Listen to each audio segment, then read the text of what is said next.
The whole idea of this event was to make sure that we could get a conversation happening between lots of different people. People who consume captions, people who create captions, and people who broadcast captions. Just talking about how you do it, how you consume it, and what you'd like to see change or what is changing.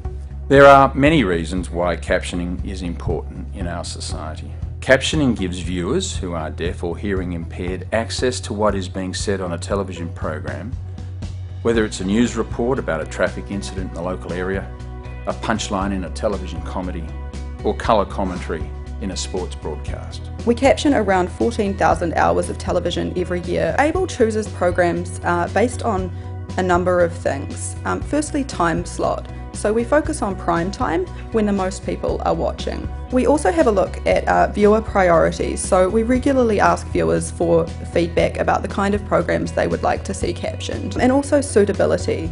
So what kind of program is it?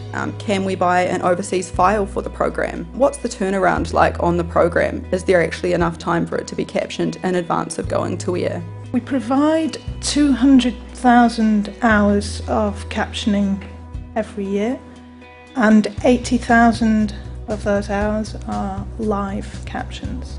It's common at this kind of event, I think, for a lot of us to focus on what goes wrong and what can be improved, and I think that's really important, especially in terms of latency and accuracy.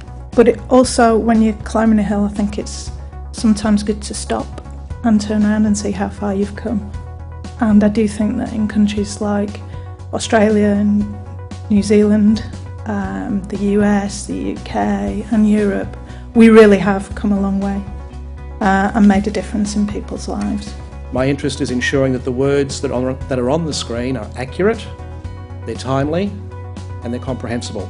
Well, hybrid is a way of captioning live or near live programs that uses a mixture of offline preparation techniques and then also live scrolling like stenography or re-speaking for the purely live sections. So how do you actually assess quality?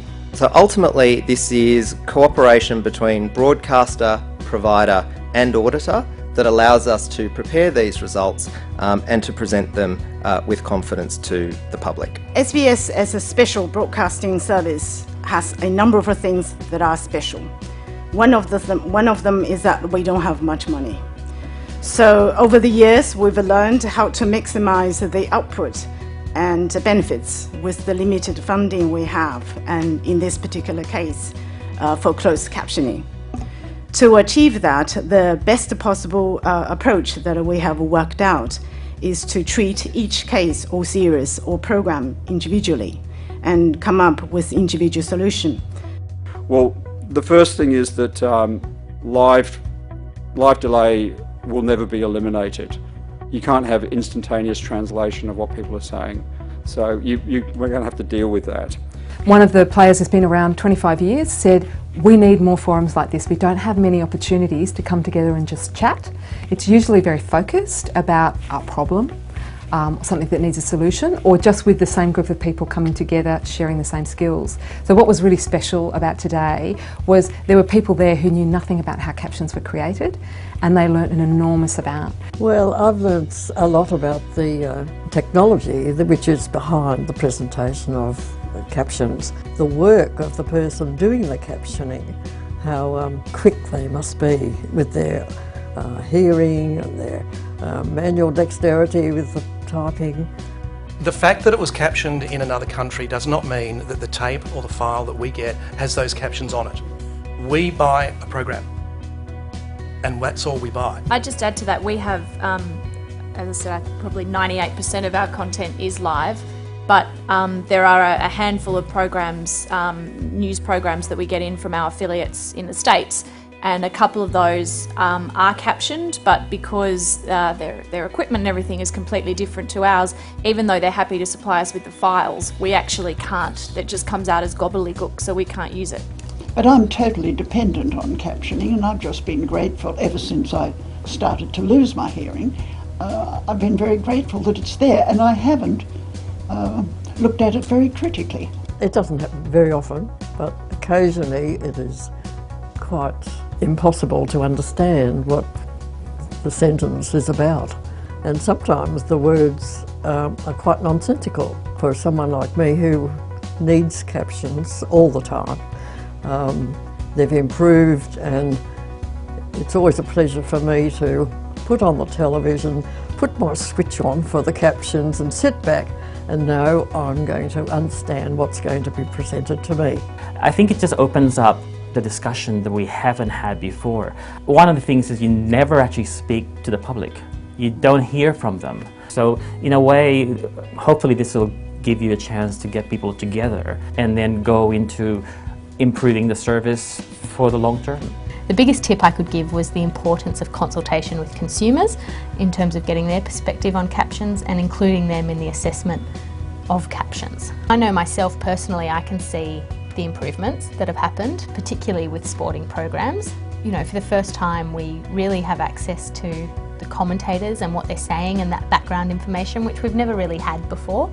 I find the captioning is generally very effective, but occasionally a key sentence might be missed in the dialogue in a drama or something like that.